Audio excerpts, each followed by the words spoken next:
This week, confirmation hearings will begin for a number of President-elect Donald Trump's cabinet nominees. Tomorrow, Pete Hegseth, Mr. Trump's controversial pick to lead the Defense Department, will face questions from senators on the Armed Services Committee. Our White House correspondent, Laura Barone-Lopez, has more.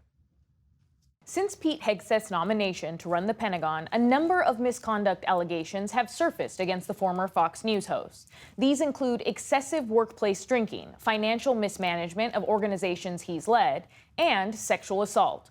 According to a police report made public last November, Hegseth is accused of sexually assaulting a woman in 2017 in a California hotel room.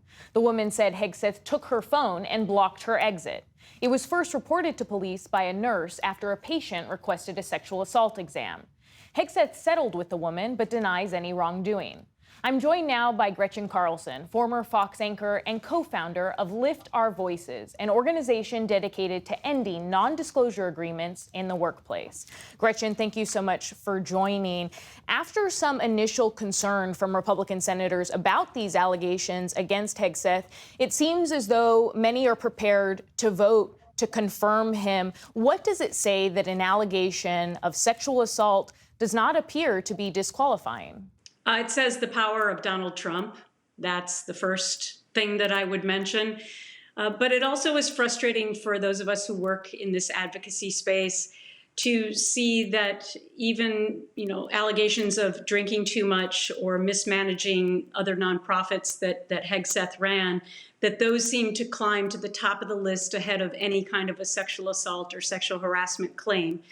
We've worked incredibly hard over the last 8.5 years since my story at Fox News to change the culture, and we've made amazing, great strides. We've passed 2 bipartisan federal laws to get rid of these kinds of silencing mechanisms.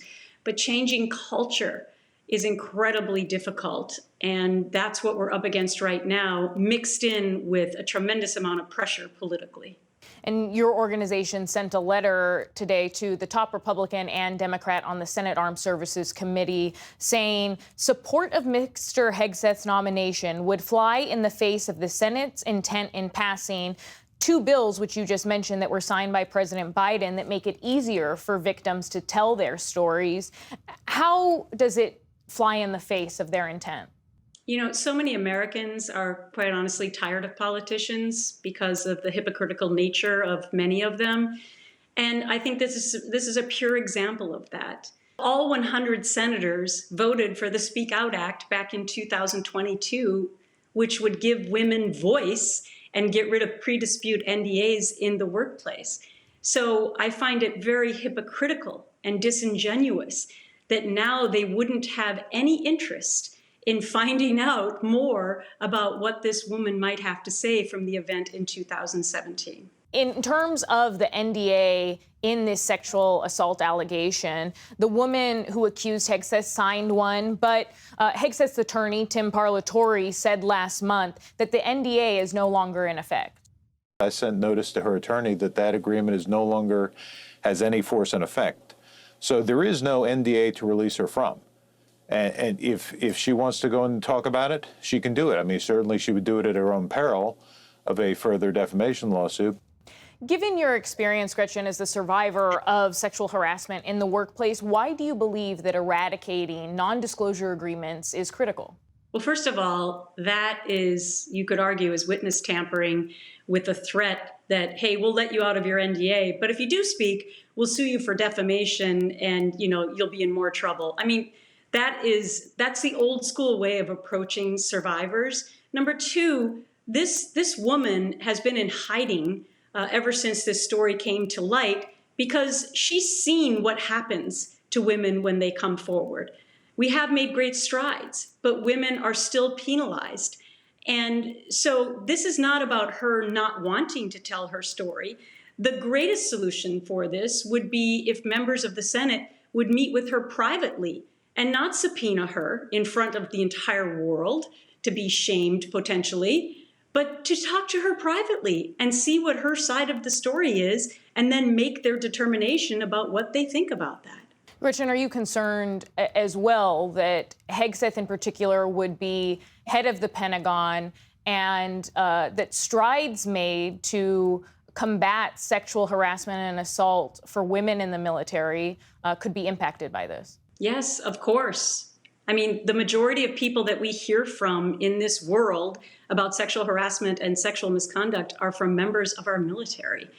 And many of these senators who are going to be making these decisions have been very proactive in trying to pass laws to make the military safer for women. So I'm going to point out that Senator Joni Ernst, I know a lot of responsibility falls on her shoulders, but she's a sexual assault survivor. She's also a combat veteran, and she's also been instrumental in trying to pass legislation to make military women have a safer environment. So I would hope especially she, along with men in the Senate as well and other women, that they would take a real close look tomorrow when they start this hearing, and that they would not overlook putting somebody in power who has these kind of allegations against him and then would be in charge of rectifying these kinds of allegations if they come forward. Hegseth is not the only one to face sexual assault allegations. Trump himself is accused of sexual misconduct by 24 women, and at least 2 other appointees or nominees, Elon Musk and RFK Jr., face sexual misconduct allegations. What does it mean for the future of the Me Too movement that these men could fill some of the highest positions across government?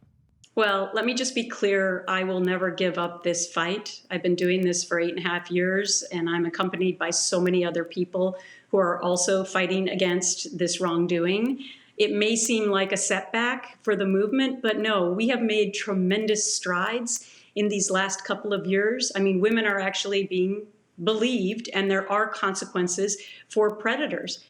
At the same time, it is completely upsetting that these would be nominees and that they would be overlooked by members of Congress or that their actions would be overlooked. That is completely frustrating and disappointing. But it should not signal that this is the end of the movement. We will continue our fight every single day. Gretchen Carlson of Lift Our Voices, thank you for your time. Thank you.